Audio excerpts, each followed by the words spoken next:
everyone, this is an introductory tutorial on our interactive physics simulation game.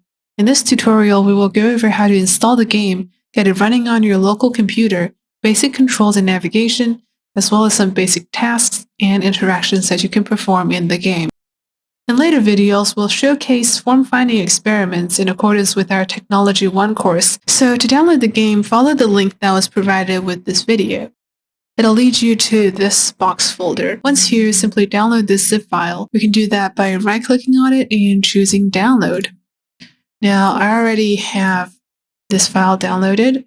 For me, I have it on my desktop, but you will most likely find it in your Downloads folder.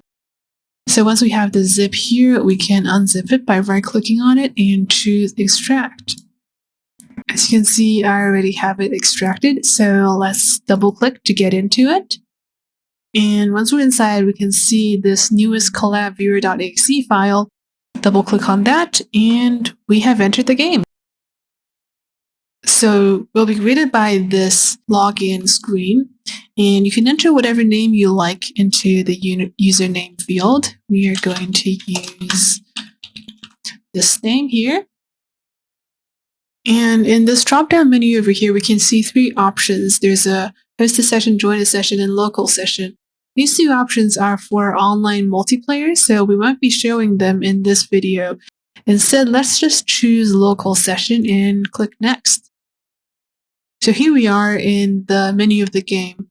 This is for instructions and some introductions, but we can just exit out of that for now. Inside the game, you can hold down your right mouse button to move your camera. You can also use WSAD to move forwards, backwards, sideways. You have two options to navigate the game in this top right corner. You can either fly or you can walk. So right now we are flying, and when we're flying, we can press down Q to go down, E to go up. And we can also choose to walk. So when we're walking, it means that we collide with the planes and the volumes in the game. So right now we won't be able to go up freely anymore. So let's just go back to flying. By pressing down spacebar, you can access the viewer menu, which shows actions that you can perform in the game. This will be useful later on. And if you forget any of this, simply click on the question mark on the top left corner here and go to the control screen. Here you can see what exactly you can do inside the game. Now, if we go back into the game, you can see right here that we have this levitating grid. This will be useful later if we want to create objects that snap to the grid. We have a couple choices of grid. We can see them by going into the viewer menu, holding down spacebar, and going to the home button here. As you can see, we have three choices of grid. Right now we have the hanging grid, and we can also change it to a membrane grid or an equilibrium grid. We have a couple of choices of environment that we can access by going to the lighting option in our viewer menu. We can choose unlit, which is a black background, dynamic sky, which we have as a default, HDRI field, and a 3D model of the school. So for now, we will be using this 3D model for our environment. Now that the grid and environment are set up, we can start with the simulation itself. We have a catalog of predefined objects that you can use in your simulation. To bring these objects into your world, go to Add 3D here and click on Add Geometry. You can then choose from this inventory whichever object you would like to add into your game. So for now, let's choose this owl. And I would like my owl to be situated right on this point here. Let's have one here as well, and here as well, and here, and here. So as you can see, after selecting that command, I was able to put in 5 owls without going back to our viewer menu. Now, if I want to cancel this command, I simply click spacebar. And when I exit out of that and click on the ground, I no longer spawn owls. So as long as you don't click spacebar, you can create as many of these objects at one time as you like. So I would also like a few more cubes in my game. Click Add Geometry and choose a cube. Add one here, add one here, add one here. Now that we have a very nice collection of owls and cubes, we can interact with them by choosing the transform option. As you can see, we can move, if we select this owl, we can move it up by clicking on this arrow.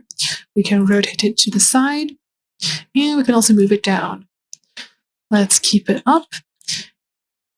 We can also click on other objects like this cube and move that up as well.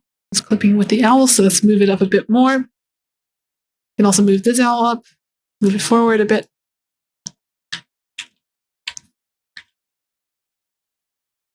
Okay, so if we're happy with that, we'll notice that everything is rather static at the moment. We can change that by going into the Simulate menu here and select Toggle Sim Tag.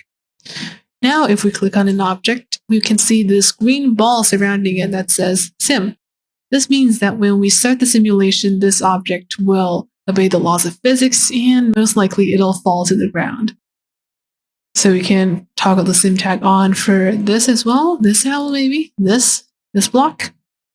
Now, if we have an object that we already turned sim tag on, we can click on it again to turn sim tag off. So as we can see for this owl, if we have it on, we can turn it off and it says no sim. So that means that when we turn the simulation on, this owl will remain stationary and it won't fall down as it would in the real world. So right now, let's go to simulate and play simulation. So that was very interesting. As we can see, these objects that we turned the sim tag on all fell to the floor as we would expect them to. However, this owl did not, but the block that fell from above it actually collided with the owl and bounced off. So the objects that you haven't turned the sim tag on can still interact with the objects that you have turned the sim tag on for. The block that has the sim tag on can still collide with the owl that has the sim tag off. When you're happy with the results of your simulation, you can export the resultant geometry with the export command right here. There are two options for export. You can either do a .csv object or a .obj one. So we're going to choose .obj. And you'll see this on the screen for a while. It might take me a bit of time to export because I have so much geometry with the owls. But if you don't have complicated geometry like the owl or a grasshopper object, you probably won't need as much time to export. Okay, now we can see that text is gone and our geometry has finished exporting. If we go back to the folder where we opened the game from and go into the newest collab viewer, we can see the most recent Rhino files here. There are timestamps at the bottom showing when they were created. As we can see, this one is the most recent, so this is the one that we exported. Let's go into it to verify. I'm just going to choose OK here. And we can see these are the owls and blocks that we created in our game. This owl even maintains its position after we simulated it. And that concludes our tutorial today. I hope you have fun experimenting with the simulation game, and thank you for joining me.